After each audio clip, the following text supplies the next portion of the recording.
Yes. Thank you. Welcome. Sena, başka bekleyen kimse var mı acaba kapıda? Yok değil mi? Okay. Okay. Uh,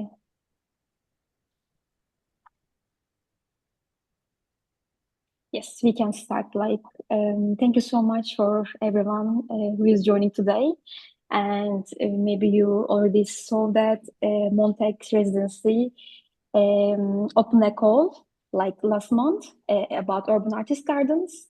And they shared this open call for the artists and community practitioners on the working on the intersection of gardens, ecology, and community. And people from different parts of the world already applied the call to share their practices about urban artist gardens and community gardens. And in a minute, Eda will share her insights about Open Call. And today our aim is to share our practices as community gardens and urban gardens. And I will quickly give the floor to Eda. She will mention Montag Residency, his work and the open call. And then we will give the floor to Helen and Eda. Okay. And thank you everyone and who accept and who answer the open call. Actually, why we are talking about this? Because Montag Residency in the Balıkesir, Gönen, it's on the small village and we have a garden there. Actually, as I am an artist and in my practice, I am not interested about ecology, etc. But with Montag Residency, it has on conceptual terms, I think. And with creative producer program last year, I was in Islington Mill, and also I saw in Albania, Tula Art Center, and I saw there some garden communities, but not like a gardening, more like a how we can use garden as a more like a artistic practice or some another different ways. And with Helen, we talk while I was there. Helen will be introduce herself. In Islington Mill, there is a one community garden there, but it was not useful. And we start to talk. Oh, this is could be maybe also Montag as a garden, and let's talk about the gardens. I said, and this year we did an open call, and surprisingly, we get answer from Pakistan, Egypt, and some are from Turkey, of course.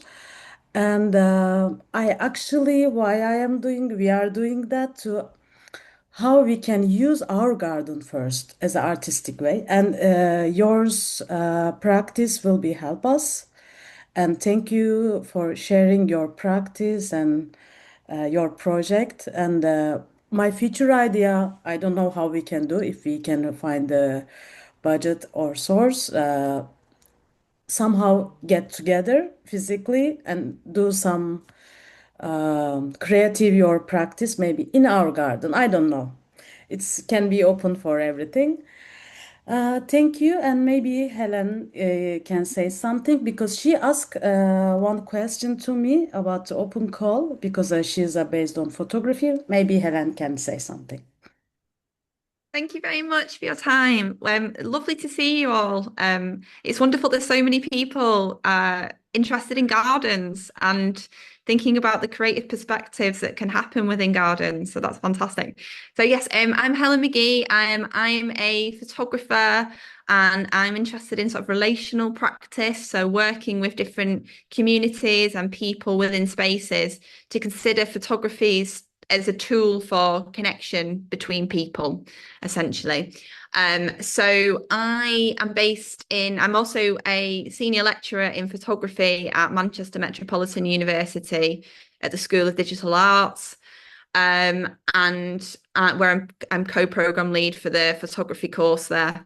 So my research is really interested in this idea of, like I say, of bringing people together, and I'm particularly interested in how photographers can work with social enterprises or charitable organizations to create some sort of benefit that sits that involves people outside of traditional gallery contexts. This is partly led by the fact that, you know, galleries can be quite complicated spaces where there's a threshold to walk into a gallery. You know, not everybody feels comfortable in a gallery space. Some people do, some people do not. And but gardens are, you know, this idea of they're open. They don't have walls quite often, or they, you know, they sometimes do, but there is this more of an open invitation. So I'm very intrigued by the production of photography in those spaces, potentially photography and other art practices that can occur within a garden, and as a means of communicating experiences by different people. So within the garden here at Islington Mill Studio, which is in Salford, so it's just in Greater Manchester in England, and there are many different communities that use a particular garden at the studio. So there's artists, there's members of the local public and local community groups. There are visitors to the mill. So when Eda came on a residency, she, you know, we were in the garden, we were exploring the garden together and having conversations in the garden, which was great. But also in the space where I am, there is a quite a big building project going on, which has put the garden under threat in some areas of how big it is and what it looks like by the kind of the local building work that's going on. So it's a bit of a temporary space. There's some spaces that are more permanent than others, but it's very much a space in flux. So I'm currently investigating that through my research and finding ways of photographing using soil, basically. So I'm using working on a project that's going to happen later on in the year, where we're creating a photography studio powered by soil that will then photograph members of the community and be in the space itself. So I'm very much at the beginning of my journey in that, but there will be something going on September to November. So there will be more to share on that soon. So yeah, I'm really interested in learning from other people about the way gardens can be tools of communication, of community, of resilience, of resistance, of power, of reflection. So thank you so much for coming along and sharing your I'm sure what would be very inspiring context, practices and experiences. Eda, is there anything else that you'd like me to say? No, maybe end of the webinar we will do open mic, and maybe we can check this answer about your question, how we use a photography as a tool. We can check that maybe. Thank you. Perfect. Thanks, Helen and Eda. It's a good start. And thank you so much, Helen, that you already encourage Eda to do this webinar and the conversation around community artist gardens. And this is Merve from Yekpare. Yekpare is a network for social entrepreneurs and change makers in Turkey. And Eda and Montag is one of our valuable members, and she already joined a lot of our events. We are doing a really good matchmaking programs and networking events. Because of that, we spent so much time with Eda, and I had a pleasure to spend a week, 2 years ago at Montag Residency in Gönel. And I already know Işıl's great work and Yaşar's great work, and I already know the Devrim Bostanı team and their valuable things. So it's a great pleasure to spend some time today with you. And if you didn't have a chance to see the Opal call, you can check Montag Residency's link. And briefly, today each speaker have 10 minutes presentation, and then as already Eda mentioned, there will be an open stage for future collaborations. And if there is any other people want to show their work, of course, you can also share your community gardens. We will start with Devrim Bostanı team. And Ege, if it's okay for you, I can give the floor to you. Can we translate for also Helen? Devrim Bostan is Revolution Garden, we can say. Because when I said about her, she said, "Oh, this is interesting." Because sorry, I just want to interrupt a little bit. Last year, Helen and Liz uh, tried to visit Istanbul. Then something happened again in Istanbul as a politically, and in that time, students show up, and Montag wants to also this year more looking what students continue to do, and I am so happy to uh, accept us invitation, and it's nice to see yours here. Sorry, yeah, thank you. No, thank you. We are really appreciate your invitation. Your invitation.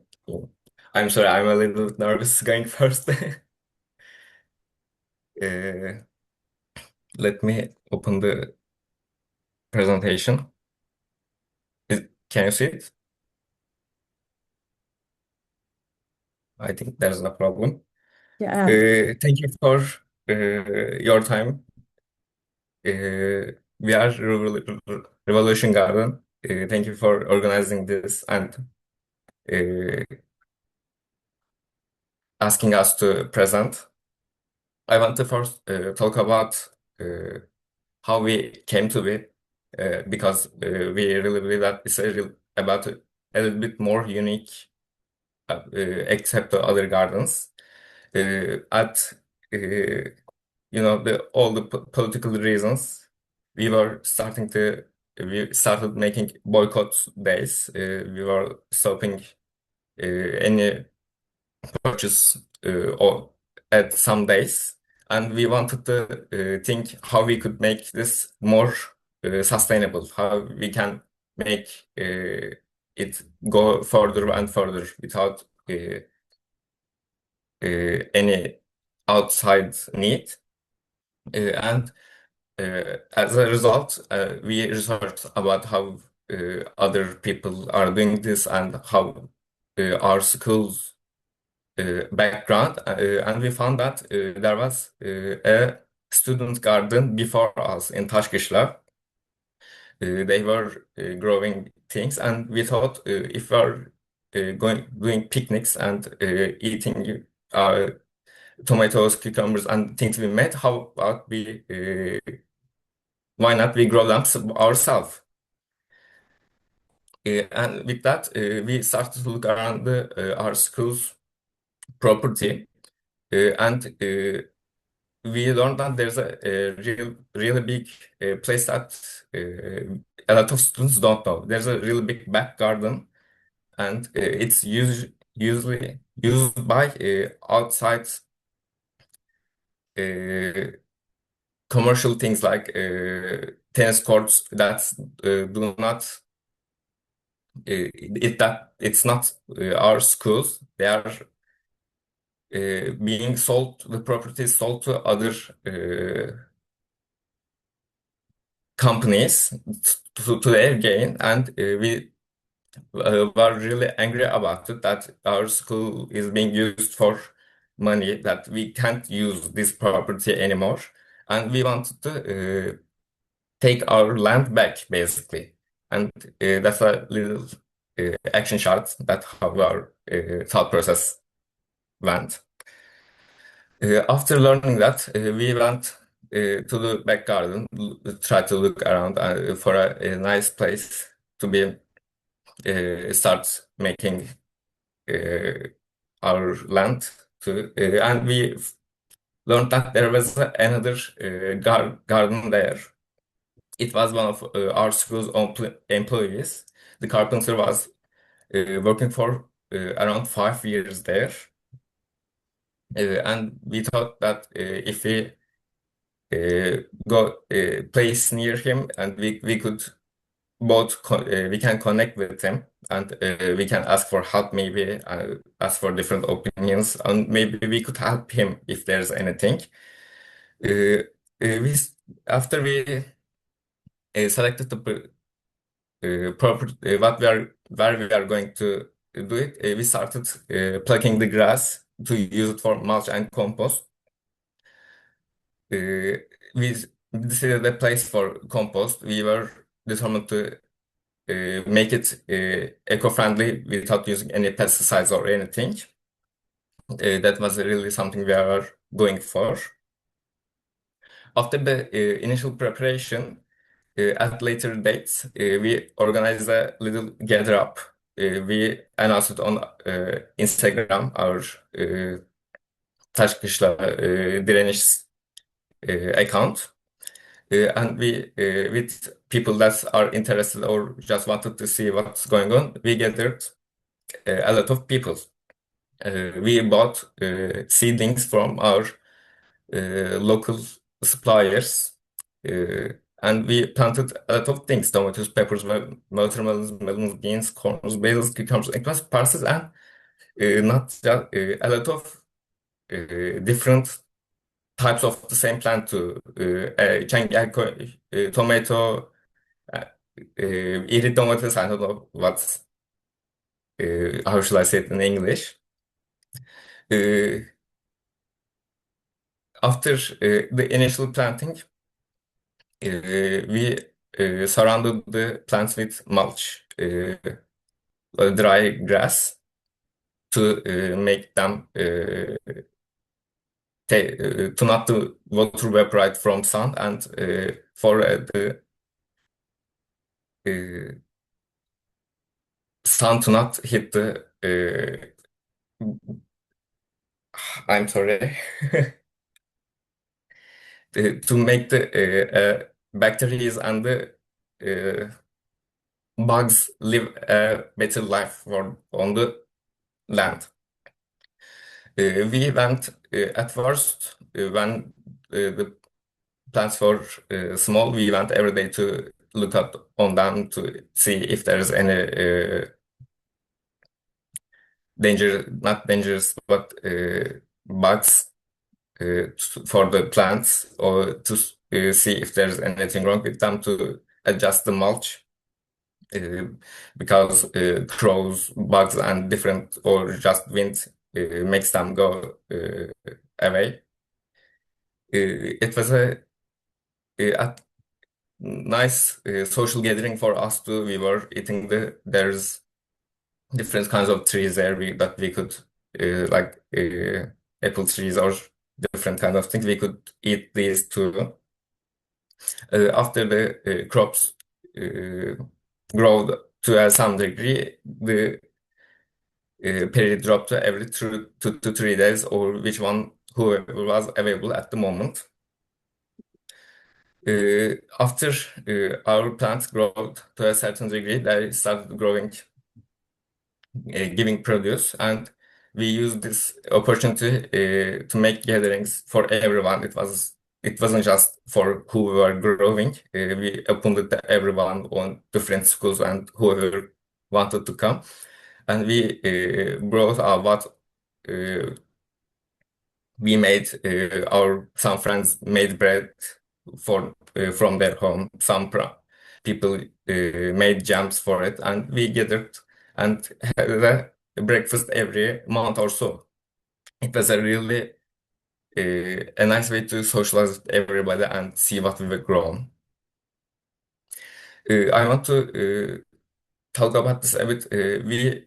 Because we started with a political movement a bit, we were having a lot of different problems with the administration from schools. Even at the first stage where we wanted to plant our seedlings, they the security guards came and said, "You can't do this. You can't. You don't have a permission to plant the seeds. You don't have a permission to make the area yourself or different things."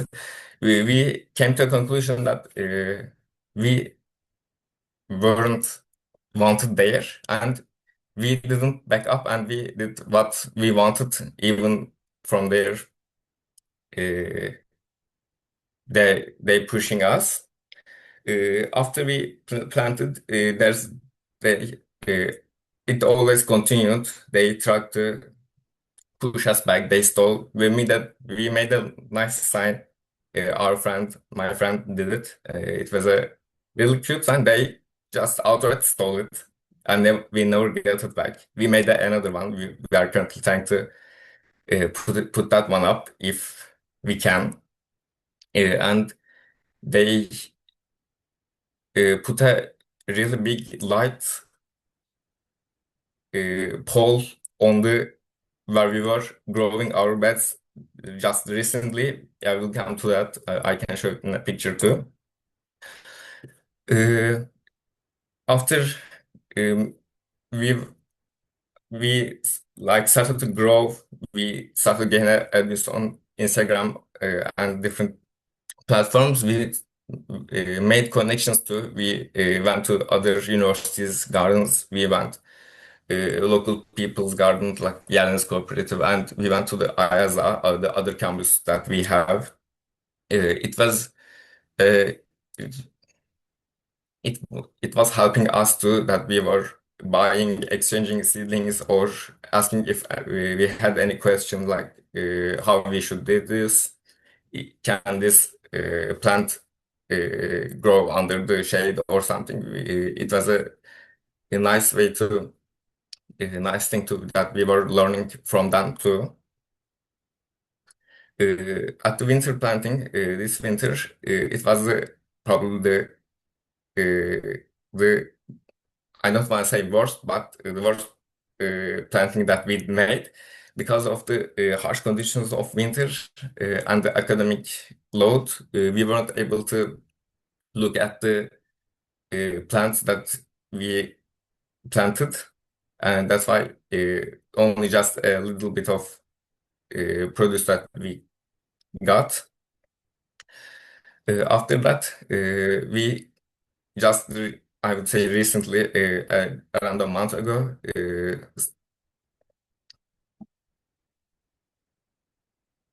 we planted the spring. This was probably our biggest planting and the biggest we have become.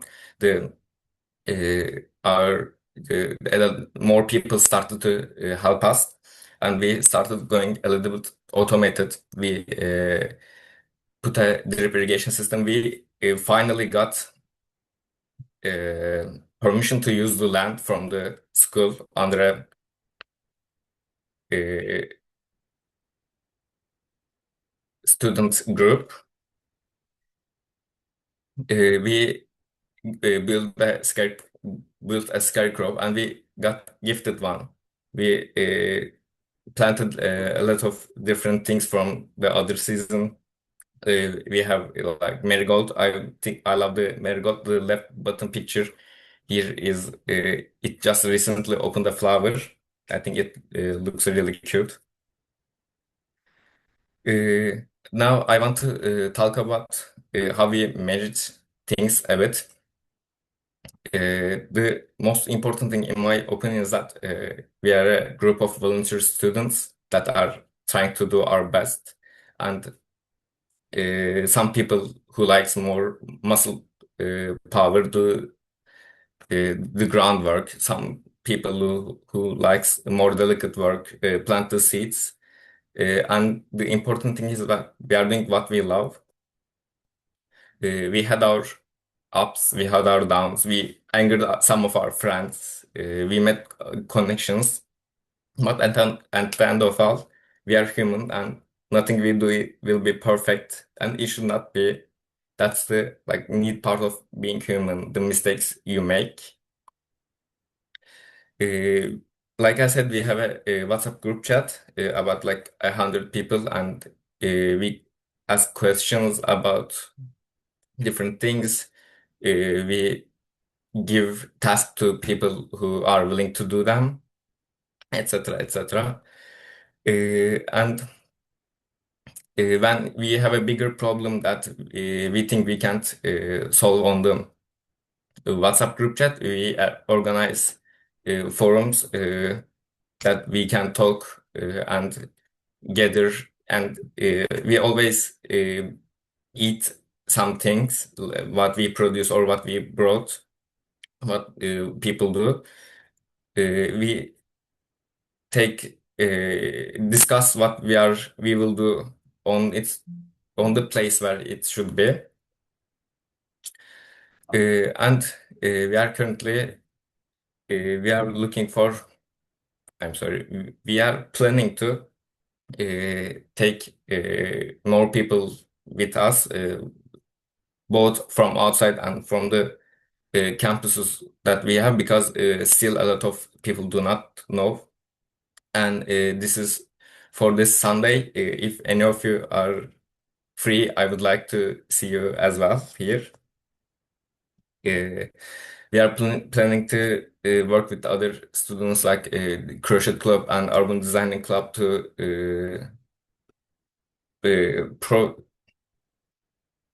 get together and make things together. It would be nice to introduce other clubs too. And we are planning to do more eco-friendly things. We are currently trying to make some furnitures from waste materials like pellets and thrown away ceramics from the city. We got these from the a construction site near our school. Thank you for listening to Revolution Garden and me. That's all. Thanks, Ege. Are there any questions to Ege? Like we can take one or two. Hi. I missed the first part. My name is Elisa Sassera, Maria Elisa Sassera, and I'm very interested in this type of projects. I'm an artist, currently in my own little school, which I consider a little research lab in Cihangir. I am part of Postane, and today actually I was supposed to be in the terrace. So the reason why I'm here, because I'm so interested in ecological, botanical, seeds. We have our own little garden in Cihangir, in Matarazzo-Kak, number 10. So, and if I'm around this weekend, I would like to be in your garden. So can you please tell me exactly where is it? Is inside the university, the Istanbul? Yes, in Taksim, in Taşkışla's I got it. Yeah, I just exactly in wanted the here's a little map. This is Taşkışla's building, and okay. we are here. You can just go around, and any student can So you take don't you need there. permission. You don't need permission to get in. It's outside the Uh, building. Technically, you need permission, but they usually don't care. But it's I would recommend that What time? From what time to what time? from 8 a.m. to 5 p.m. Anyone can visit, but you need from just any student or any teacher can take you there. It's just nothing serious, not really a serious permission. So in order to go to the garden, do you need to go inside the entrance of the faculty, or is the No, garden outside? I never you tried, so I enter don't. from the parking lot from the Okay. side. Okay. Very good. Thank you. Thanks. Thank you for. Thank you. Thank to us. You can find in chat, I put on their Instagram account. They are also maybe updating and posting. Mhm. Thank you. And I If think you also, like, sorry. no, I'm sorry. If you can get in contact, we can help too, maybe, if it's all right with you. Or the Instagram is fine, or a phone number is fine too. Should I send you my WhatsApp number privately on Instagram Messenger? If you like, that's okay. Like, do you have like a community? Like, how do you normally talk to each other? In our group chat, we just ask, like, usually there's someone coming. Is there anyone available for Yeah. that to come with that person to show Mhm. them around? Okay. Maybe it can be me. Maybe it can be another person. Right. Uh, So, do you recommend to send my number in where should I that send? would be best, I think. WhatsApp Uh, number would be best, I believe. should I send it to Montag Residency privately or now, or do you have an You email? can send it to our Instagram, or Montag is fine too. Okay, thank you. Thanks. Okay. Thanks, Elisa. And if it's okay, maybe we can give the floor to Yaşar and to listen Postane and Postane Ova.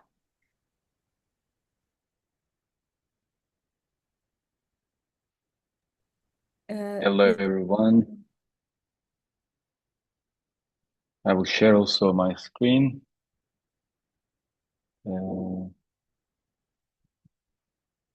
Let's see.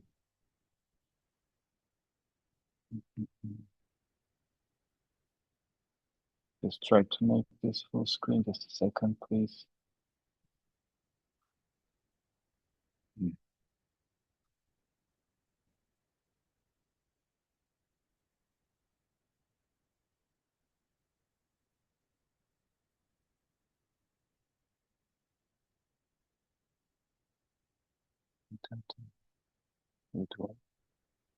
Can you see the screen or?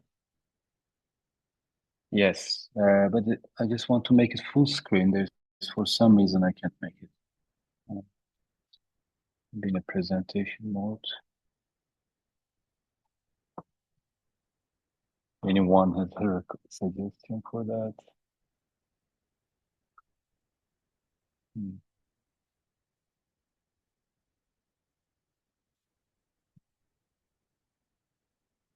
Anyway, let's start. So, okay, my project is actually quite freshly baked. We just finished this weekend our first artist residency in our garden, not in Istanbul, Postane, at the Galata. Maybe some of you know that we've been running this urban garden, rooftop garden for the past 5 years on the roof of our social hub, and it's been very active. It has been bringing a lot of people from different walks of life, including artists, activists.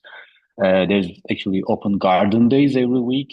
Today is one of those days, and the volunteers run the show, look after the garden with our partners, Eğrikavuk, Good Harvest. And but in the past just over a year, we have kind of moved to another scale and another project. This one is called Postane Postane Plains in the fertile land of Çukurova in the very south of Turkey, not far from the international airport, like 10 minutes drive to an international airport, which is very hard of the agricultural production in the country. More than 50% of the citrus has been produced in this region. It contributes 10% of national agricultural output, and a very high level of pesticide use has been the fact of this area in Çukurova. And also it's been the most severely affected by the climate crisis due to droughts and also frost events. So this is really another scale, like not an urban scale, but very connected to urban. I will come to that, into urban questions as well. So the two major challenges that we have to keep in mind is one is the climate change. The photo on the left that you see are the sunburn on the citrus fruits that happened, like that was last summer. In less than 4 months period, the region was first struck in April by severe frost, which impacted the yield of the production. And then in mid-July, it has the record heat, recorded around 50 degrees. So that has this visible impact on the fruit. So that's becoming a very natural part of that region, the climate change. And the second one, the image that you see is the pesticides being sprayed by drones, which I actually recorded that myself while I was in the farm. So that is like this conventional monoculture farming that somehow has been impacting the landscape of the south of Turkey under these two major risks. And we have, as Postane, and as you know, I'm the founding director of Postane, and I'm also one of the family members that own this citrus farm that has been there for the past 50 years. It is one of the first farms in that region that planted citrus trees. I happened to find that as a kind of a new project to deal with for various reasons. And slightly more than a year ago, I said, okay, let's bring our experience in Postane and our community and network to another context and see what would happen if we aim to transform a conventional monoculture farm into a regenerative polyculture farm. And how we can do that, including our art and cultural network, as well as the kind of civic and activist network. Like, can we use this as an opportunity to highlight the need for addressing these, multiple crises that are affecting, not only that region, but all Mediterranean in Turkey and around Mediterranean. So the first thing that we did, the farm is already kind of trying to be as conscious as possible, but in any conventional farms, and also let me remind you the scale at Postane, we are operating in a 700 square meter space, and the farm is 70,000 square meter. So it's like quite a larger scale that now we have to consider. And the first thing that you realize when you're in that area, there's for every sort of, problem that, from herbs, from the weed to the insects to whatever, there's a chemical, and there's a pesticide and herbicide. So the first thing that we did was, all right, like that's gone.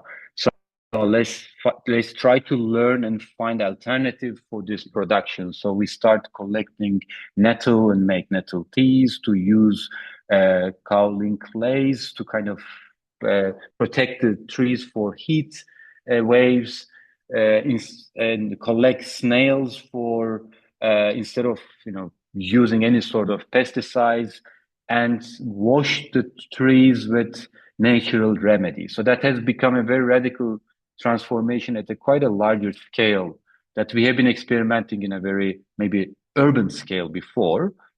And also the space start to become like a community gathering space where we start bringing our community. At first, our earthquake solidarity community that we have been collaborating for the past 3 years in the earthquake affected region. So we start organizing retreats and community gatherings in the farm. The first a change in the very kind of highly grid system was introducing an herb garden that would attract healthy insects and the bees. So this is from the last year, November, where we were setting up the herb garden. And we have our advisory board, a little task group from our urban gardeners from Istanbul, our architects, but also our local collaborators from the region. we start getting together in a kind of regular way. And each time that we are together, in a way, planning a larger scale, the transformations, but also trying to do little tests and cultivating little plots as well. This happened just the one on the left is from April, mid-April. The one on the right, the photo, is just a couple of weeks ago. So like we are trying to also see, different seas, different possibilities to intervene as well. And one idea was, okay, we should share this landscape with the artist community as well. And this year we had this idea before, and we did artist residency in Postane before as well, in a more urban scale. But what would happen if we let an artist or creatives to kind of spend quite a large time and with meaningful resources, and to let their way of thinking and research and creativity to kind of help our transition needs. So we started this residency called Soil Residency on Soil, and basically asking this question: can art help us believe that regenerating soil is possible? Because one thing that you come across in Çukurova, in that part of Turkey, where the land distribution is kind of mid to large scale lands, and the agricultural production is quite large scale, almost no one believed that ecological transition is possible. So like from even those people, from the authorities, local authorities, from the Ministry of Agriculture to producers, even those who wants to be part of the ecological movements, they don't believe change is possible. So in a way, we wanted to tackle that question if we can kind of collaborate with arts and artists to kind of emphasize it's not only possible, but it's also inevitable. Like we have to change. We have to show change is possible. So it was our first residency, so we were quite stressed, and we didn't want to make an open call. We just sent invitation to groups that we know directly dealing with soil. And with a little advisory board, at the end, we decided to go forward with Pocholana Works. It's a collective of architects and that are working on earth art and plaster, and in a building scale, but also in a mural, earth murals. And so Mina and Paytim is from Kosovo, Mina is from Istanbul, and Betül and Ceren as well. They haven't joined fully, but Mina and Paytim lived in the working farm for 5 weeks, they become part of the farm's ongoing kind of production, but also make a lot of connections with the communities in the region as well. So first thing we did was we kind of work on the studio space and the workshop. We already had these spaces, but for the residency, we kind of improved the kind of infrastructure. And actually, our artists built their own studio, so they kind of we make them work on the bringing the the shelves and buying the tools and whatever they would need. And at the end, we had a beautiful studio space. And then the second thing, because it was a residency on soil, they need to find their soil that they can make their mural on. So luckily, we find a very kind of high clay component soil in the farm itself, because there was a irrigation canal was leaking, so we had to call for excavators, and they were excavating, and at the end we find this perfect soil for their artwork, and they work with the soil as well. I mean, the landscape is beautiful. It's citrus trees all around, and it was a period of orange blossom where you have all these beehives as well, and there are these traditional beehives that are. This is from our next to our orchard, next to our garden. So we collaborate with the beekeepers as well. They bring their hives, so that it's a mutually beneficial kind of system. And they use, for some of the hives, are this traditional reed weaving technique, and which has been covered with mud or dough plaster. So our artists get inspired by that because they need a kind of canvas to make their soil mural on, and they decided to work with the local material, which is reeds, which you find it all along the gardens, along the irrigation canals. So that was a very hard decision. So we start collecting reeds, cutting them, cleaning them, and then work on a structure. And also because they have this architectural background, they wanted to come up with a kind of a structure where the earth plaster can be worked on. So they come up with this beautiful. They built this beautiful weed structure that is 4 meter by 1.5 meter structure. While they were playing with these, reed structure, making baskets, we also use it for other purposes. We kind of try it for other, like fences in the garden, in other parts of the garden as well. And eventually they come up with this beautiful mural. I mean, I guess you are going to be one of the first one to see this mural, the finished version. It's an amazing piece. The stories has been collected by their kind of making local contacts with communities, farmers, with the kind of local artists. The stories they listen from us. I'm fourth generation farmer from my family, so they are all kind of come with. There's the ecological heritage of the region. You can see the reed in the form of kind of fertility or the water. There's a labor component that is Zübeyde, like we have a farmer's family living in the farm for the past 25 years. And there's also the cultivation of the land from cactuses. It goes all the way to the citrus trees. And we celebrated that work in a festival, Resoil Fest, this Saturday. We prepare the kind of farm according for the festival. A lot of local food communities come, and also artist communities come. Children came. We kind of did a workshop with children, and kind of had this very celebratory moment where an artwork based on very long research and kind of slowing down time, learning local materials, learning local context, really helped us as the producers, as activists, as change makers to kind of connect with each other. So in a way, the full circle, and that's also the end of it. And our artists brought their cat on the left, Ekmek.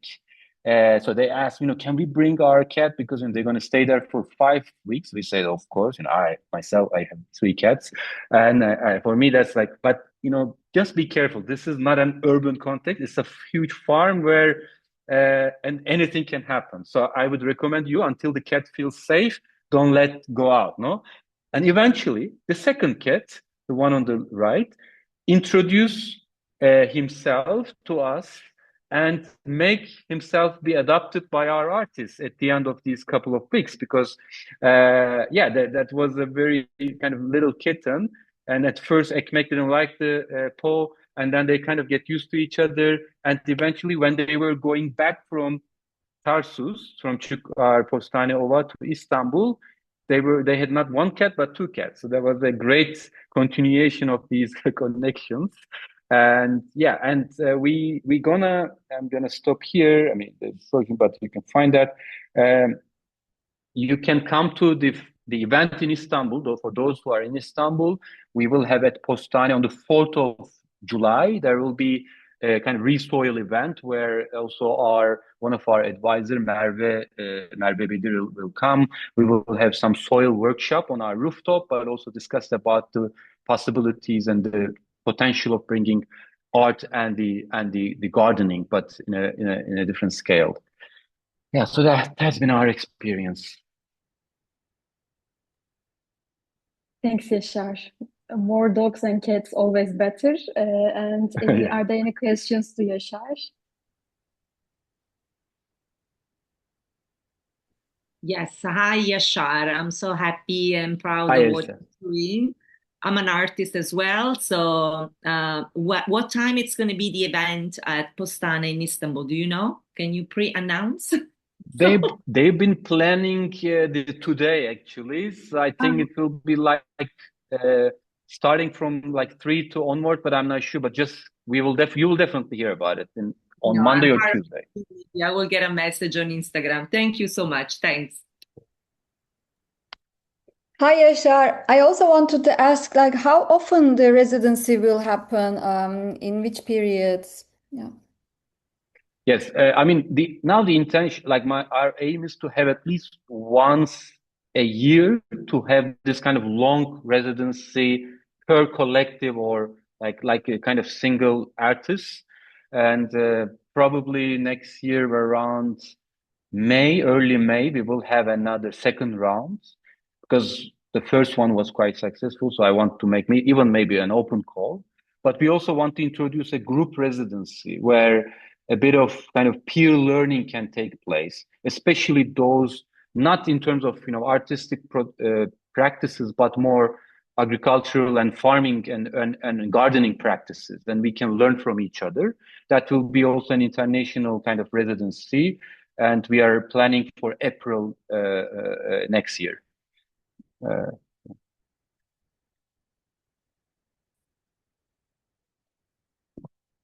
Thank you. Okay, maybe at the open stage there will be more conversation with Yaşar. And Işıl, it's your turn actually. We will ready to listen the other garden. Yes. Hi, everyone. I'm Işıl Eğrikavuk. I'm an artist and I'm also an academic. I'm right now in Berlin. I work at the Berlin University of Arts since 9 years, since 2017, actually. It's been a long time. And I'm going to introduce my project that I'm doing with my students since 2021. So it's been 5 years. And it's called The Other Garden. Let me share my screen. And in Turkish, it's Öteki Bahçe. So let me.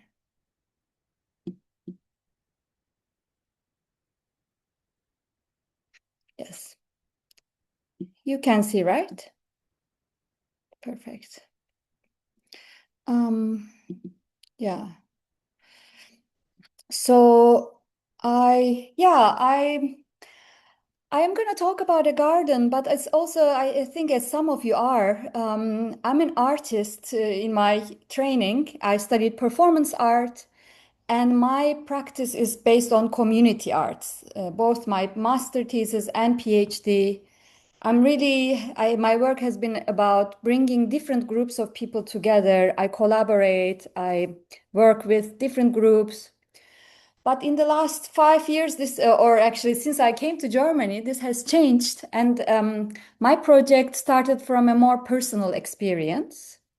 So this is where I work at. This is my building. This is the building of communication faculty in UDK. That's the University of Arts in Berlin. And I always use this experience, my experience and this quote from Sarah Ahmed, like the building I work is a brick building, but the brick building is also a metaphor. It's an institution that is hard to enter. So it can be an institution, it can be a city, it can be a nation or a new country. And that has been the case with me, actually, that coming here in Berlin, in my institution, that I realized I was the only foreign person in the faculty, and also as a Turkish person. Germany has a long history of migration. It was quite hard for me to integrate, and I felt quite lonely, to be honest. And that language was part of it, but also lack of diversity. And as I said, the lack of really any kind of, it was and it still is, it's changing a bit, but it's a very monocultural university. So this lack of diversity was something that I was observing. And also one thing was this personal experience, and the second thing was really like lack of social areas in our building. So this is my office view. And this is before the garden has started. As you see, it's just an empty space in our backyard. The students didn't really use it. And another problem was, and it still is, that we don't have a cafeteria in our building, and it's a university. And most students, they just come and go to classes. So I found it really like unsocial in the sense that there was no architectural or, like community area where we could come together. So thinking these like two experiences, lack of social space and lack of diversity, and also like my feeling of foreignness, it really came together for me. This idea of like, I'm gonna say it in Turkish because I always use this example. Hani Türkçe'de şey deriz, kendimi saksı gibi hissettim ya da ot gibi hissettim. So I'm gonna translate that. Like in Turkish, there's a saying: when you don't fit into a place, you say you feel yourself like a unwanted plant, or almost like a useless, like a weed. So that was my experience, and I thought how I can bring this together, all these experiences, and I had the idea of establishing a garden. Yeah, what if we establish a garden in this backyard with the students? How would that happen? And as you know, Germany is a very bureaucratic country. So it took us a very long time to get some permissions and to start this garden. And in this time, I was doing these researches about what is inclusive ecology or what is intersectionalist ecology, to have a more understanding of like how to link ecology with our current issues also in the world, our political issues. I'm going to come to these slides later. I want to focus more on the visuals. So I propose the garden idea as a class. In our university, you can do that. You can offer a new class. It's not necessarily a full class, but the students get half credit, and it's more of an interest based. So I said, okay, let's start a garden together. And as ironic as it is, I only had one student in the beginning.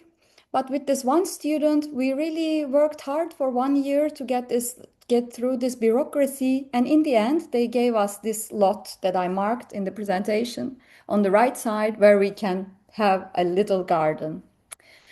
And after hearing this a little bit, other students were interested. So in the second semester, we became 10 students. And that's how we started to set up our garden. We were not really allowed to dig in the ground. So we bought some wood pieces, and we built our beds, our raised beds.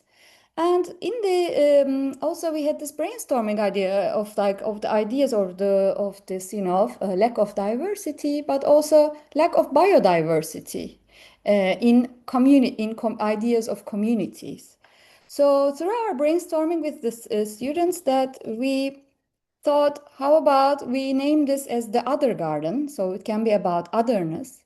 And we decided to only grow wild plants here, in Turkish, yabani ot or doğal otsu in the more politically correct term, or weeds.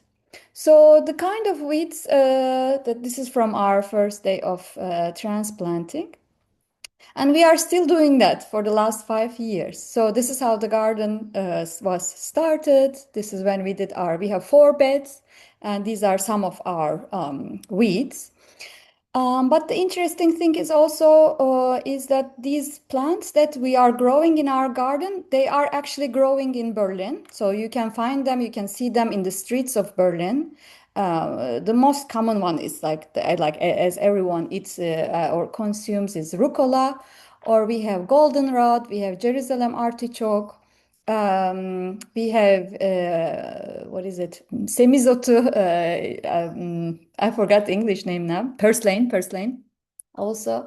So these grow in Berlin, but the idea is they came to Berlin as also migrant plants. So they are not necessarily in the original habitat of this land, but these plants migrated to Berlin through human influence some 100 years ago, through influences of colonization or wars or human travels, and they stayed. So it's really like, in terms of our concept, bringing otherness as a connecting connecting part between humans and plants, and to have discussions around it, and to have this garden as a community space for us. And this is what I already spoke about. These are some of our plants that we made drawings for. And yeah, this is 1 month after we planted. And this is how it turned out to be on our first summer. And since then, the garden has been an active class in the university, and it has grown. We do also artist talks there. So we invite artists to come and talk to us about their practice from different fields of arts. It has been, yeah, many people from different fields for so far. And we don't necessarily eat what we are producing, so it's not about really use, but we have workshops on working with weeds or making food with weeds, making vegan foods. If some students are sometimes leading it. And also it is my classroom, especially in the summer term. The garden has been an outside class. I always integrate bodily sessions. I start a class with yoga and meditation. This class that I'm teaching is artistic research, also giving students ideas of methodologies of how art can be a research way of working when you are doing your research. And we do different kinds of exercises on understanding, the really relationship between human and plants and this, and also other living beings. And I also, as an artist, I also do workshops with communities and really using my personal case as an example in also inviting people to open up their own migration stories, their otherness stories, their identity positions. So it has been also a parallel in parallel with my own artistic practice as well. I don't see it separately. And lastly, I just want to acknowledge some of my students that have been involved in the garden in the last semester. You can also find, the contacts of myself and the other garden. My email, our Instagrams are here if you want to, come and visit us or collaborate with us. We're very open. As I said, the garden, maybe the last thing that I would like to add here while I'm wrapping this up. The garden has been its own pedagogical, let's say, pedagogical formation. While I'm teaching this class, I don't necessarily take on this role as a teacher. Every week we take turns with the students. So every week somebody else take the role of the teacher. And they bring what their interest is in the class. So sometimes we do cooking sessions, sometimes we do reading sessions, sometimes it's inviting another person.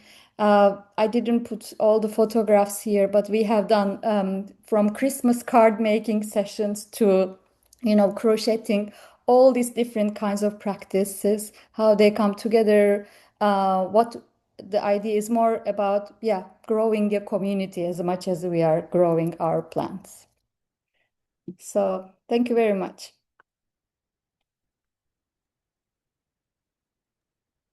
Thanks, Işıl. And are there any questions to Işıl about the other garden or the practices? Helen. It's so fascinating. Thank you for sharing. I love the idea of capturing the weeds and having them as on this sort of pedestal beds, because they're, quite often we're removing them, aren't we? We're getting rid of them, but actually they're so important for biodiversity and different climates, different species, etc., that are in the soil. So I think that's a really interesting practice and consideration. I'm just wondering if there are other, because you mentioned there about different activities that the students bring. I'm wondering if there are other sort of interdisciplinary practices that perhaps happen with perhaps colleagues or organizations maybe that use that space as a tool for thinking differently about their subjects. Yeah, we are very open to that. Different people approach us, so we've been part of like similar to this webinar. We've been part of different webinars. We've been part of a garden network in Berlin, so people come and visit, and we visit their spaces. So it's more of an exchange where we go and understand each other's works and practices. So things like that have happened so far in, next to our own artist talk events or organizations. But yeah, we are very open to that. Mm. Thank you very much. I think it's fascinating. And thank you so much. And thank you for your point about, biodiversity, because as much as the place was lacking and it still is lacking diversity, it's also lacking biodiversity. So like diversity is something that we always think very human centric, but it's also like from plant point of view, it was also very much needing that. Yeah. No, absolutely. And by putting the value on these, these beds that are raising up these othered plants, perhaps it invites the people, the communities who come together around them to then value the weeds perhaps in other contexts too. So, because of having more knowledge around what they're about, and the different, I love the little signs you've made, for example, going around the city or other spaces, people might start to observe similar plants and see them as of value, which is really interesting as well. So yeah, great perspective. Thank you for sharing. Okay. And I just saw that there are some girls that joined us. And it's great. And Yeah, these are the Fergana. girls from our garden as well. So because we have a garden in our school. So if they're allowed to be here, I want for them to listen. I don't know how old are you? They're learning about compost. Are they allowed to be online? I mean, I never ask you. Okay, we can figure it out. Okay, thank you. It's great that you joined us. And it's our last speaker, Fergana. She will share her practices in Balıkesir University. And then we will continue with open stage. Fergana, we can listen to you. Herkese merhabalar.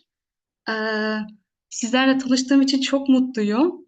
Ben heyecandan bu sunumun İngilizce olduğunu, yani biraz gözden kaçmış, kusura bakmayın, ama sunumu yanına İngilizce yazılar yapıştırdım yabancı konuklarımız için.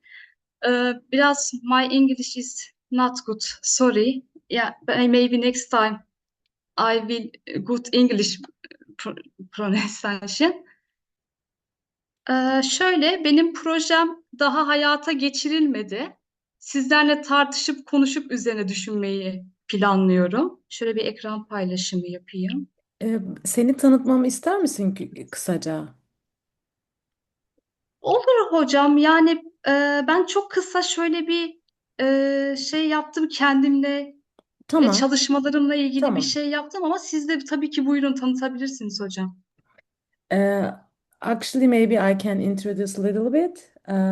Fergana teacher is based on Balıkesir University, which is our residency, Montag.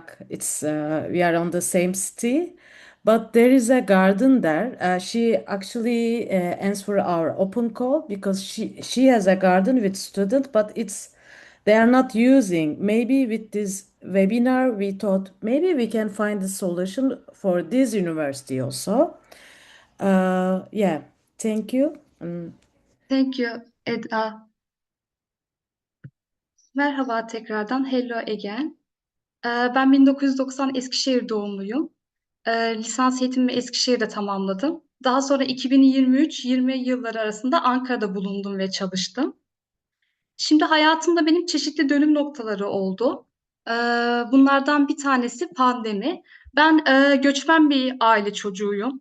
Biliyorsunuz göçmen ailelerde trajedi, yalnızlık eksik olmuyor. Benim pandemi sürecine kadar çalışmalarım göç, yalnızlık ve aidiyet kavramı üzerineydi. Hatta sanatta yeterlilik tezimi kent melankolisi konusunda yazdım. Daha sonra 2020'de Balıkesir'e taşındığımda benim için büyük bir dönüşüm oldu. Çünkü Ankara'dan Balıkesir'e yerleşmek benim için krizli bir süreçti. Ne yapacağımı bilmiyordum. Kafam çok karışıktı. Hiç küçük bir şehirde yaşamamıştım. Birazcık o ruhsal sıkıntıyla pandemide Balıkesir'deki boş mekanları resmetmeye başladım. Atıl alanları resmetmeye başladım.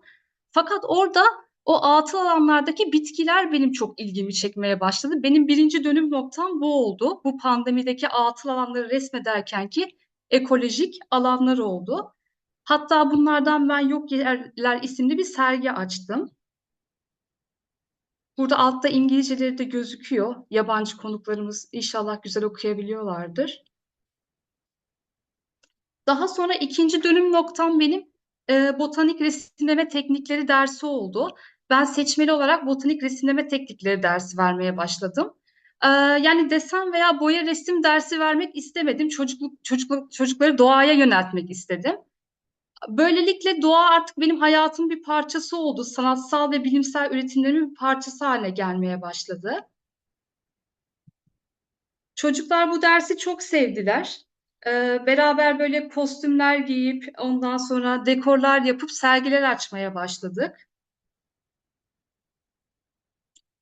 Bu ders adeta okulda bir mucize etkisi yaratmaya başladı. Çocuklarda bir olumlu yönde davranış değişiklikleri olmaya başladı.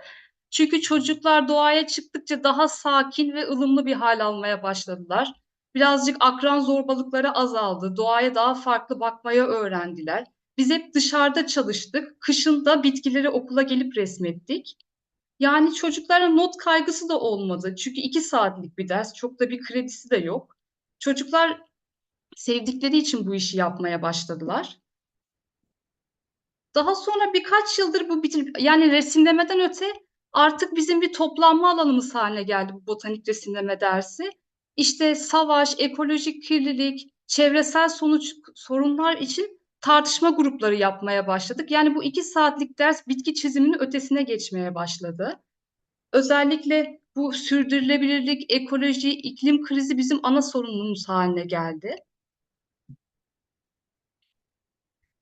Çocuklar gerçekten çok duyarlı olmaya başladılar ve benim ölen annem için bir botanik resim sergisi düzenlediler. Ben bu sergide çok duygulandım. Hatta sergi açılışında ağlamıştım. Yani çocukların bambaşka bakış açıları, duyarlı bir bireyler haline dönüşmesi beni çok mutlu etti. Ben bütün ekoloji kapsamında etkinlikleri bu derste yapıyorum. O yüzden bu dersi kısaca size anlatmak istedim. Şimdi Community Garden'ı ilk gördüğümde benim hala hazırda bir bahçem yani yok açıkçası. Yani tarım ya da toprakla uğraşmış biri değilim ama Berlin'deki Fatma Çelik hocam ya da az önceki Işıl hocamın bahçeleri beni çok etkiledi. Bu niye Balıkesir'de olmasın diye düşündüm. Gerçekten onlar ve fikirleri iyi ki varlar. Onların birazcık motivesiyle ben yani bu projeye başvuru yaptım. Şimdi benim birinci düşündüğüm alan burası oldu. Başvuruyu burası için düşünmüştüm. Sonra buradan vazgeçtim. Yani bunda belki sonunda size tartışırız. Belki bu fikrim de değişir. Şimdi burası bizim okulumuzun arkasındaki yürüyüş yolu. Tam okulumuzun arkasında kalıyor. Burası maalesef e, yani çevresel düzenleme adına ekolojik olarak tahrip edildi. Dozerler girdi ormanlık alana. Ve ben buna çok üzüldüm. Elimden bir şey de gelmedi, bir şey de yapamadık. Çünkü rektörlüğün bir kararıydı. Bu dozerlerin orada ağaçları yıkması, kesmesi gözümün önünde bir ekolojik yıkım beni çok yaraladı, öyle söyleyeyim. Ee, Buranın yanında tarla da bulunuyor, buğday tarlası. Ben acaba burada bir şeyler yapabilir miyim diye düşündüm. Yani bakar mısınız 2023'te şurada e, daha doğal bir alan varken 2025'te dozerlerin girdiği alan bu şekilde oldu.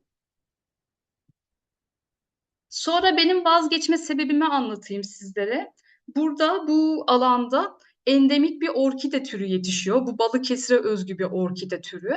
Benim öğrencim şey dedi. Hocam burada bu endemik tür yetişiyor. Zaten dozerler bu bitkiye zarar verdi. Acaba bizim bahçemiz bu bitkinin soğanlarına zarar verir mi dedi. Normalde ben işte buraya açık çağrıya başvuru yapmışken çocuğun bu fikri benim de fikrimi değiştirdi. Çünkü ben gerçekten o orkidelere zarar vermek ya kazara da olsa istemiyorum. Aslında çok güzel bir alanken burası maalesef yanlış çevre politikaları yüzünden birazcık kötü bir hale geldi. Burası benim Community Garden için ikinci alan fikrim. Burası tam okulumuzun arka kısmına kalıyor, kantin tarafına. Daha sosyal bir alan burası. Ben buraya açık çağrı yapmadan önce çocuklarla botanik dersi kapsamında ağaç ekimi yaptık. Aslında her şey birazcık tesadüfen de oluşmaya başladı. Burada defne ağacı diktik bu alanda. Daha sonra Mart ayında yine burada çöp toplama etkinliği yaptık. Yani aslında biraz burası bizim farkında olmadan bir açık bahçemiz haline geldi, kamusal alanımız haline geldi. Çünkü çocuklar en çok o arka bahçedense burada vakit geçiriyorlar. Burada çöp toplama etkinliğimizden bir kare. Maalesef biliyorsunuz bizim bu devlet kurumlarında her şey çok yavaş ve ağır ilerliyor. Ben buranın çapalanmasını birazcık şey olmasını hani adam edilmesini istedim. Fakat bırakın çapalanmayı oradaki ektiğimiz ağaçlar da birazcık zarar gördüler. Şimdi tekrardan şeyi bekliyorum, mezuniyeti bekliyorum. Eğer gene bir çevre düzenlemesi olmazsa bu sefer ben öğrencilerimle burayı çapalayacağım. Bu açık bahçeyi birazcık hocalarımın Berlin'de ya da başka yerlerde yaptıkları gibi kendi çocukların, öğrencilerin kendi doğduğu topraklardan, kendi memleketlerinden tohum getirip ekmesini düşünüyorum. Bu bostan olur, yani normal bir yabani bir çiçek olur. Yani böylelikle uzaktan gelen öğrencilerin daha adapte olabileceğini düşünüyorum okula. Çünkü bizim çocuklarda ciddi bir adaptasyon problemi var. Özellikle uzaktan, doğudan gelen öğrencilerimiz bu çok ciddi bir şekilde kendilerini yalnız ve şey hissediyorlar. Hani böyle birazcık terk edilmiş hissediyorlar. Belki bu bahçeyle onların doğduğu topraklardan gelen tohumlar onları daha çok motive edecek. Balıkesir'e daha aidiyet kurmalarını sağlayacak. Alan olarak şurayı düşünüyorum. Bu dikenlik alan biraz daha çünkü aşağıda kalıyor. Burası daha toprak seviyesinde. Zaten sağlı sollu bu kısma biz ağaçlar diktik. Yani bizim alanımız genel olarak burası. Ben burayı inşallah şey düşünüyorum. Açık bahçe yapmayı düşünüyorum. Ben daha önce hiç toprakla uğraşmadım. Yani çok ailemde de tarımla uğraşan insan yok. Bu benim için yıpratıcı, belki de yorucu bir süreç olacak ama öğretici bir süreç olacak. Sizin fikirleriniz, destekleriniz benim için çok önemli. Bahçeyi böyle küçük olarak başlatmayı düşünüyorum. Çünkü büyük bir bahçeyi ilk etapta baş edemeyiz. Ama en azından çocukların aidiyet kavramı olacağı bir alan olacağını düşünüyorum. Beni dinlediğiniz için teşekkür ederim. Fikirlere, her şeye çok açığım. Bu işi ilk defa yapmayı düşünüyorum. Yani çok mutlu olurum. Olumlu, olumsuz şeyleriniz için. Bir dahakine İngilizce sunum yapacağım. Kusura bakmayın tekrardan. Teşekkür ederim beni dinlediğiniz için. Thanks, Fergane, for your putting notes in English. And she already mentioned that she will be speak English for the next time. And are there any questions to Fergane or any suggestion, like they are trying to turning a space in Balıkesir University? They didn't decide it yet, but hopefully she will made it together with her students. And if you have any suggestions, you can write to Fergane or you can share directly. Evet, ben bir şey söylemek istiyorum aslında. Teşekkür ederim öncelikle hem sunumunuz hem de güzel sözleriniz için. I will say it in Turkish. Ya bence zaten başlamışsınız aslında, yani hani başlanmamış bir proje olarak görmedim ben bunu. Bir sürü arka planı var, bir sürü şey olmuş. Sadece yeni bir aşamaya geçiyor benim gözümde. O yüzden hani sadece bir adım daha atacaksınız derim. Devam edin. Zaten bir şekilde sizinle ve öğrencilerle şekillenecek. Biz de yani çok bilerek başlamadık her şeye. Ama yapa yapa süreç içinde bir şeyler şekilleniyor, gelişiyor. Eminim bir yıl içinde bambaşka yere gidecektir. Temasta kalalım. Sağ olun hocam.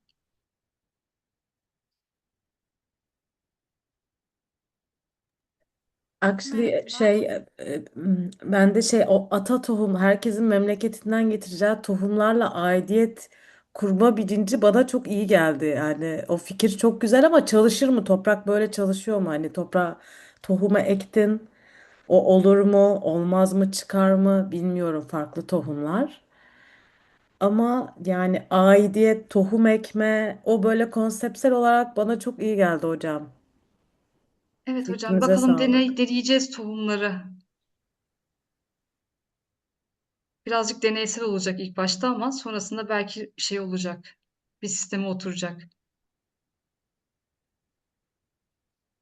Okay, we can continue with the open stage, and I already saw Sena's hand. Sena, you can share. Acaba ben bir araya girebilir miyim? Merhaba, ben Büşra Marmara, mimarım. E, Yüksek lisans tezimi Balıkesir Kepsut Ziraat Mektebi konulu seçmiştim. Fergana Hanım'ı burada gördüğüm için, Balıkesir'de böyle bir çabası olduğu için kendisiyle tanıştığıma çok mutlu oldum. Sadece benim şu konuda bir önerim olacak size, eğer imkanlarınız müsait olursa.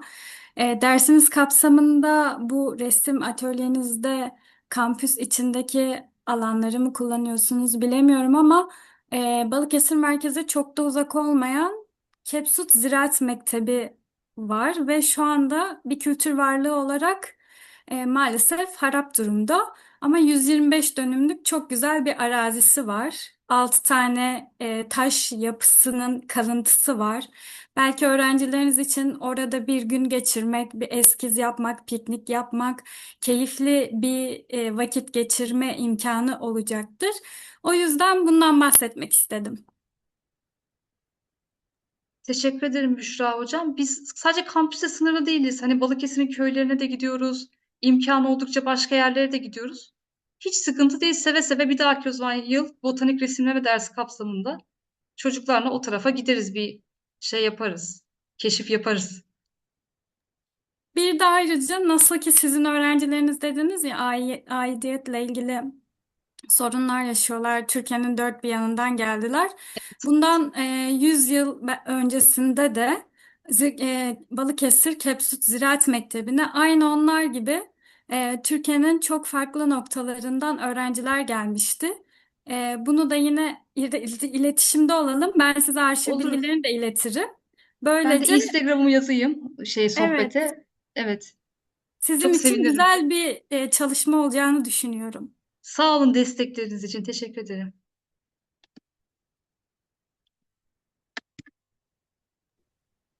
Sena, do you want to add anything for the open stage?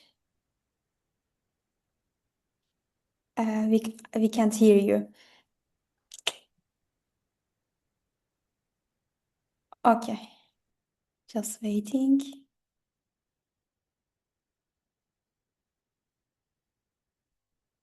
And then, if it's okay for you, Sena, maybe we can give the floor Luz, and then Fatma, and then Sirash. And Luz, maybe you can start.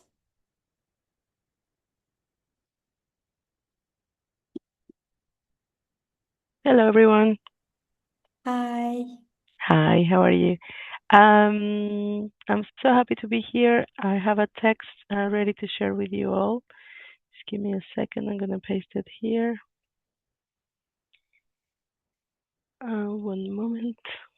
Okay, so I'm here on behalf of Green City Lab, which is a project that is based in Barcelona. I'm an artist and I collaborate with this project in a very active way. We are part of a community as well called Akasha Hub. And it's a place where there are many different backgrounds. There are architects, there are designers, there are people working with technology. We have a fabrication lab as well. And it's taken us a long time to have the garden up and running in the city because it's in an area that is currently affected by possibly well, future construction, let's call it. It's been like this for the past 8 years, and it's been on and off. I mean, it depends also on a lot of the local government decisions. We've managed to keep it running for quite a long time, and it's now in a way operating thanks to a lot of volunteers and a lot of local community members that are now joining. The soil of the garden, unfortunately, it's contaminated because the area used to have a lot of factories, and the soil is not good for growing anything that's edible.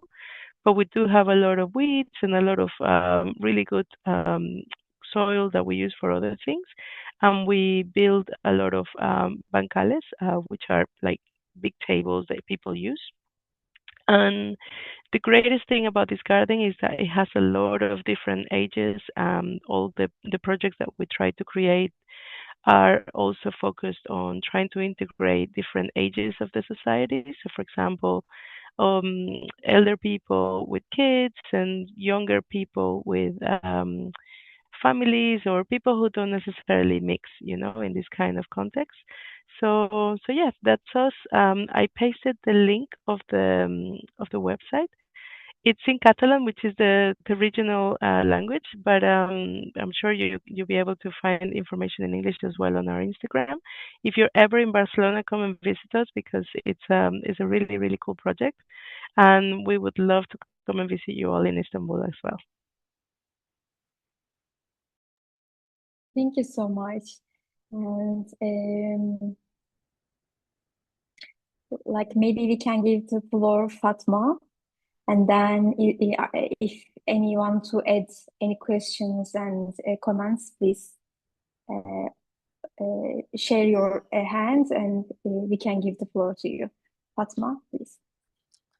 Merhaba herkese. Çok pardon ya.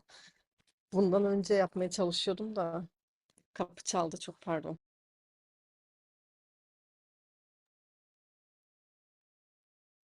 Okay.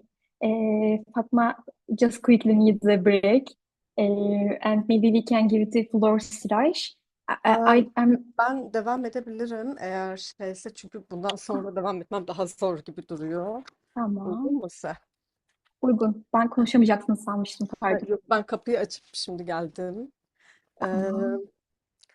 Şöyle, hep çok teşekkürler hem bu webinar hem de sunumlar için ve davet için de. Ben yani kendi yaptığım, ben aslında fotoğraf ve video alanındanım. Yani bir bahçeci ya da şey değilim ama ekoloji ve bahçeyle ilgili yaptım ve böyle şimdiki Healing Garden dediğim böyle bir bahçe hayalim var. Bu şey gerçek bir bahçe değil aslında. Şöyle başladı, 2018'de boşaltılan köylerine geri dönüp orada organik tarım, ormancılık, arıcılık yapanları, işte Kürtler, Aleviler, Keldanileri fotoğraflıyordum. Ve orada işte o büyük hem ormanlaştırma hem işte arıcılık, onların yanında her gidenin küçük de böyle bahçeler yaptığını, bostancılık yaptığını falan görüyordum. Daha sonra bu projeyi peki köylerine geri dönemeyenler bulundukları yerde nasıl toprakla ilişkilendiler diyerek Berlin'e taşımıştım. Yani Berlin'e gitmiştim ve orada da yine böyle bir bahçede bir araya gelen Alman kadınlar, göçmen kadınların bir araya geldiği Hevrinhalef Şifa Bahçesi'ni bulmuştum. Ve işte o bahçede, Berlin'in böyle çok orta yerinde bir bahçe burası. Bir mezarlığın içinde. Mezarlığın içinde olması da beni çok etkilemişti. Çünkü bahçe böyle tam o bir bir aradalığın çok böyle en somut ve böyle şey alanı, her şeyle bir arada olabilmenin bir alanı. Yani ölülerle, böceklerle, canlı ve cansız varlıklarla, göçmen ve yerlilerle, yani dolayısıyla böyle o beni çok, yani küçük bir alanın nasıl bu kadar genişleyebildiğini görmek beni çok etkilemişti. Ve o bahçenin sadece bir şeyler ekilen biçilen değil. Bu arada o bahçede şeyler vardı. İşte her gelen, işte Afgan kadınlar, İran'dan gelen kadınlar, Kürt kadınlar, Fars, Arap kadınlar kendi bulundukları yerden tohumlar getirmişlerdi ve tabii ki o tohumların bazıları tutuyor, bazıları tutmuyor, bazıları yanındakiyle etkileşip başka bir şekilde şey oluyor, etkileniyor. Yani bitkiler de oradaki insanlar gibi aslında göçmen bazıları ve oradaki lokal bitkilerle bir aradalar. Ben de tam da böyle bunlara bakıyorum o bahçede. Hala üzerine çalıştığım, yani bir Instagram hesabım var. Galiba Eda paylaştı, değil mi? Yani orada çok yeni yeni başladım o Instagram hesabına, ama bir yandan böyle küçük videolar deniyorum. Daha önce kullanmadığım metotları kullanmaya çalışıyorum. Aslında fotoğraf ve video benim alanım, ama baskı, e, film denemeleri, çizim de deniyorum o bitkilere bakabilmek için. Ve ilk o bahçeyi çalıştığımda şey fark etmiştim. Yani hep kadınlarla görüşme yaptığımı fark etmiştim. Sonra böyle bir adım geriye dönüp şey dedim. Yani bu bahçe sadece kadınlardan şey değil. Orada bitkiler var ve tam da onlarla bir aradalık. Ve ölüler var ve bir de e, şeyler, yani yani mesajına Amin adına ekilmiş bir dut ağacı var orada, ya da işte öldürülen kadınların anması yapılıyor. Orada jineoloji tartışmaları yapılıyor. Yani politik tartışmaların da yapıldığı, workshopların yapıldığı, deneyim paylaşımının yapıldığı, şifalı böyle karışımların birlikte maskelerin yapılıp böyle cilt bakımlarının yapıldığı bir alan. E, Dolayısıyla böyle şey, bir bahçe aslında nasıl nelere imkan açabilir o küçük alan. Biraz o beni heyecanlandırıyor. Yani bu şeyin Harvey'in söylediği bir şey. Yani şeyin Sarı Ahmet'in felaketine kalmak ve hakikaten yani bahçe Fergana şey dedi ya, yani böyle daha başındayız, oldu olmadı.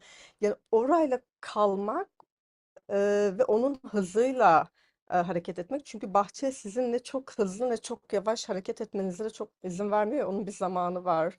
İşte ekeceğiniz, bekleyeceğiniz, dokunacağınız, dokunmayacağınız falan. Böyle bir kendi zamanı ve akışı var. Bazen müdahale ediyorsunuz, bazen edemiyorsunuz isteseniz de.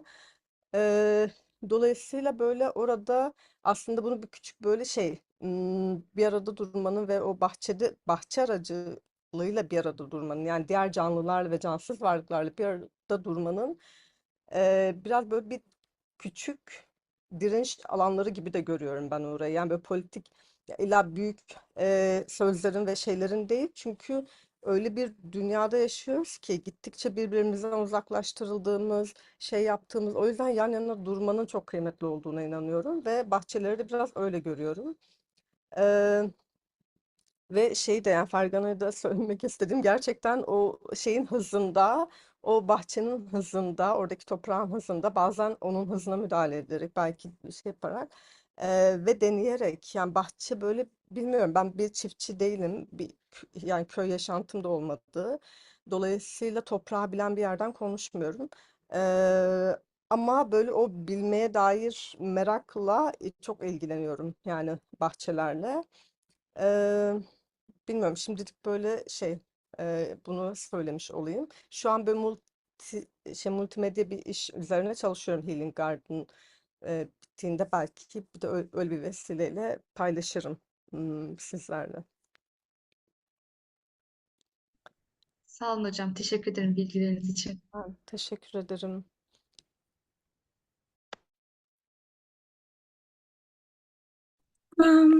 May I also can speak up and ask one of my questions, because I have a strict schedule to catch up another meeting. So I want to ask and briefly get into a connection with you and then maybe leave. Should I speak in English or Turkish right now? If it's okay for you, maybe English can be better. But if you prefer Turkish, of course. Okay, sorry for interrupting again, but I need to get away for another appointment too. First of all, greetings everyone. I'm a visual and performance artist whose practice usually revolves around the concept of the body as a material research for a thermal vessel. Body as a thermal vessel. I conduct intensive material research using those trisense mediums.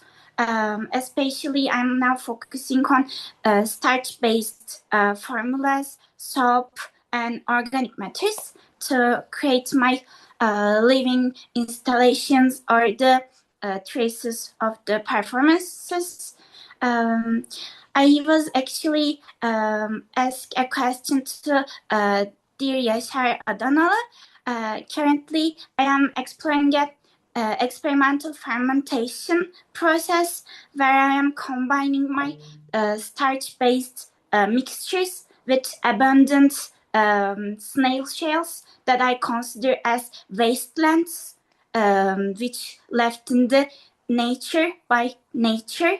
I treat these empty biological vessels with a recreation, reaction, degradation, and I want to research on these thermal changes over time and hearing about the mass collection making of the snails in Çukurova because of the climate change effects on seasonal population on them.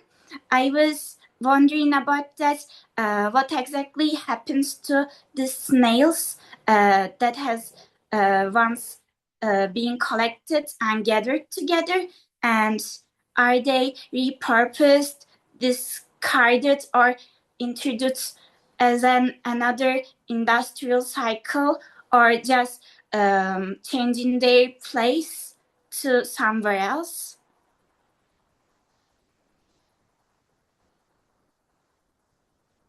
Yeah, because of the scale of the garden and in like this year the number of population of snails, it's impossible to kind of contain. First of all, the impact of snail is much higher on the younger trees, fruit trees that can even kind of stop the growth of the plants, and that because they are kind of eating the fresh leaves.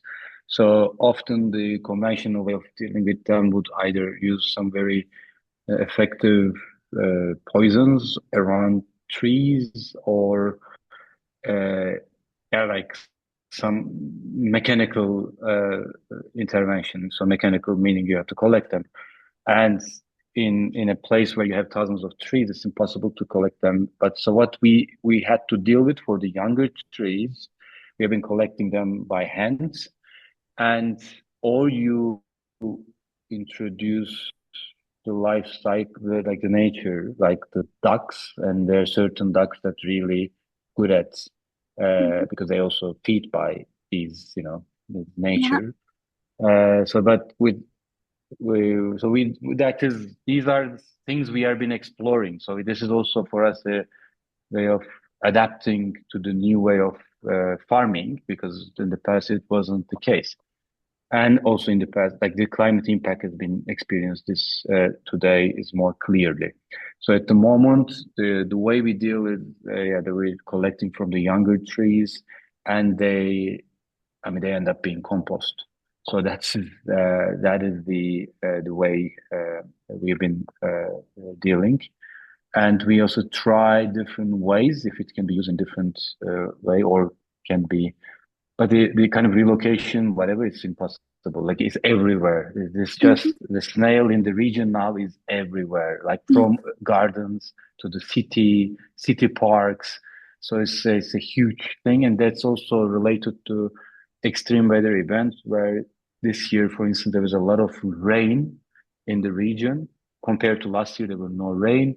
And this a lot of rain and a very mild climate is actually create an environment for snails to populate. So, but what we do, we try to introduce more animal to the farm, like just as the part of the circular system. And for those plants, we have to handpick and compost. This answer making really give me ideas and thoughts about the process I am sorting about. So I'm quite happy and glad to be answered. Thank you. Secondly, I am very happy to meet you, all of the incredible people that have been taking action and being in an united community engaged. And now I must leave, but I want to wish you all a happy weekend. Thank you. Thank you, Öykü. I put your Instagram account our chat. See you. Bye bye.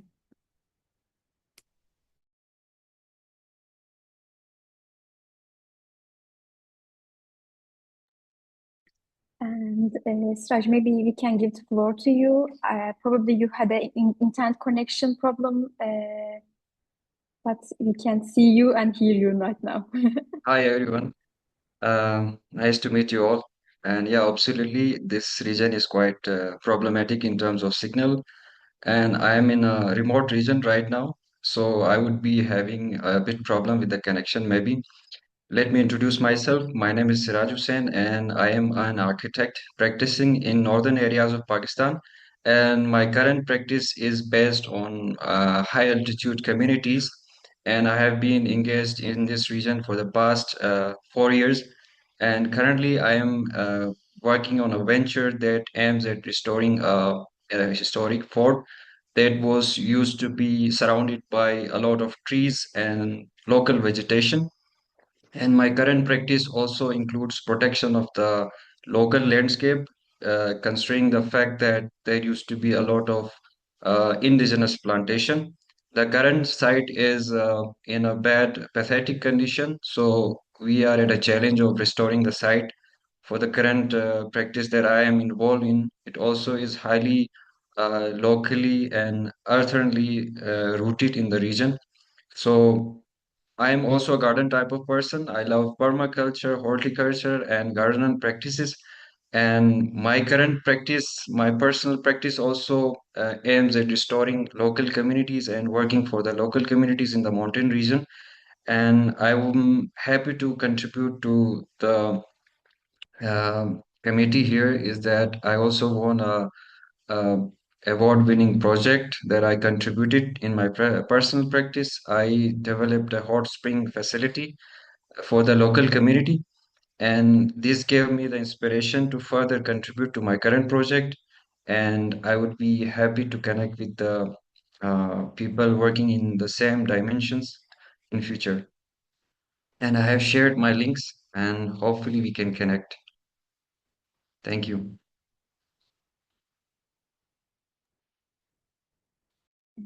Thank you so much. I'm also seeing Ufuk Eren, Büşra Marmara, and Stefan Merve Sönmez, who didn't speak yet.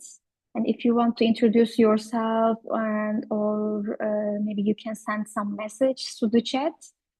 And like maybe for the speakers and the others, we will have 10 more minutes.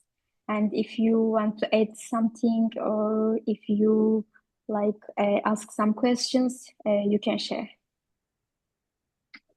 Probably Ufuk Eren from Ottu Bostan. Is it right? Perfect. Oh, welcome. Yes, it's right. Hi. Just I'm trying to. Yes, it's now better. Hello, I'm Ufuk I'm Ayşe. from ODTÜ Bostan, Middle East Technical University in Turkey, Ankara.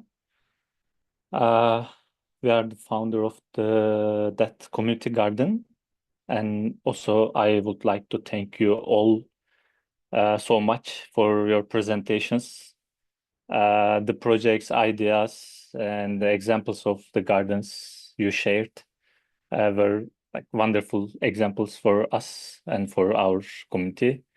Thank you so much. And I already knew some of them, and I learned about the others for the first time here.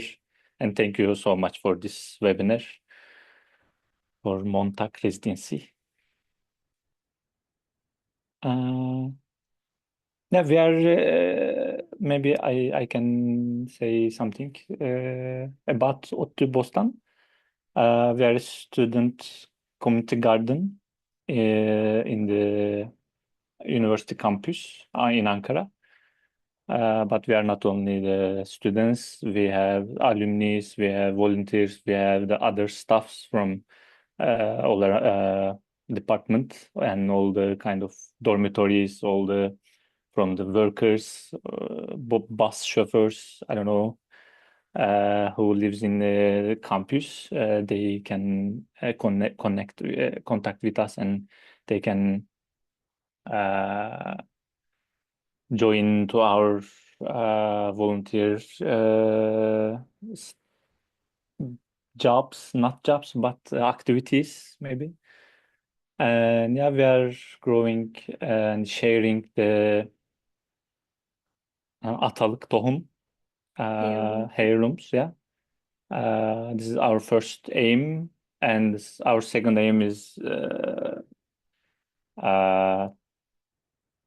collect the students, to collect the people who has never touched the soil before and lives in the beton, asphalt, and the just buildings.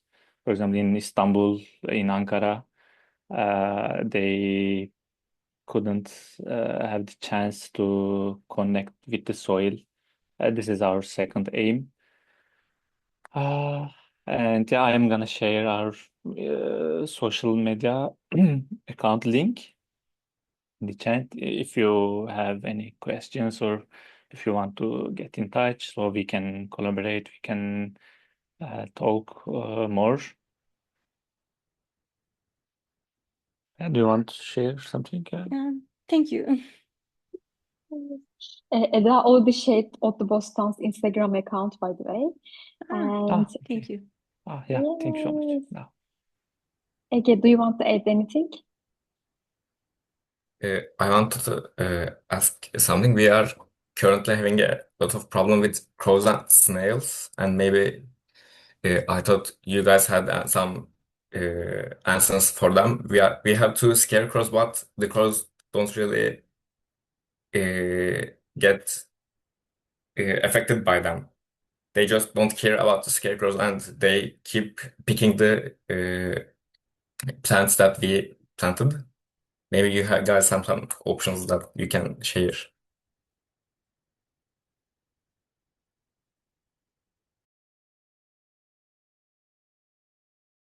Ya annem bana ısrarla fırından, lahmacun fırından git kül al, bahçeye koy, gidecekler diyor. Denemem lazım. Külü biz de düşündük ama büyük miktarda yani o bütün ektiğimizlere şey yapabilecek kadar bir şey sağlayamadık miktar. O etrafa sorduk ama işte o taş fırınlarına falan. Hı hı. Ve ki yani şeyde bütçemiz de birazcık sıkıntılı. O yüzden gidip çok bir satın alma gibi bir şeyimizle o kadar büyük şey yapmak istemiyoruz. Daha gerekli şeylere harcamak istiyoruz.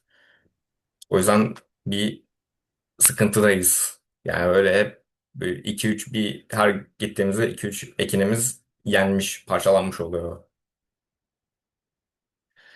Uh, about hens, we don't think we really can grow animals. Anything, dogs, hens is a bit of out of question because we are still on the university grounds too, and in Istanbul too, and it's would really make the workload on us harder too. That's why we don't want to really use different animals for these problems.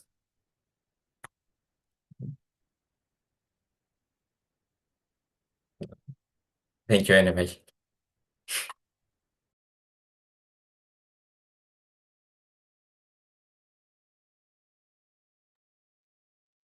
Eda, do you want to add anything like maybe how you are planning to continue with the Montag's open call, and maybe you can share some last words or your Actually, plans? for today, I'm so happy to meet all of you, and this is our first webinar, and thank to you to moderate that. And in future, for sure, I want to do something in our village garden. We have a little bit large one, but we are eating tomatoes. We have maybe 20 different types of plant, fruits, etc. But I don't know, it's not enough for me. I want to put more artistic things. I don't know what. As photographer and videographer, yes, I am doing something as a conceptual way. But yeah, this all example is so inspiring. Thank you so much. But I don't know, maybe in future, if we find the budget, we can do another open call. But firstly, we can invite yours if you want to do something in our garden. Maybe we can plan all together. I don't know yet. But let's keep in touch, and I want to share this video also from the YouTube channel, our YouTube channel, if it's okay for you all. It's not, please let us know. And the other things, I think already everyone take their connection. If it's not, maybe I can send an email to all participants to connection. But thank you so much to welcoming today and be part of this webinar. Thank you.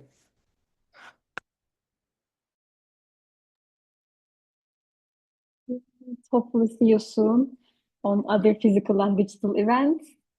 And please take care of you and wait from another email from Eda. And see you soon. Thank you. Bye bye.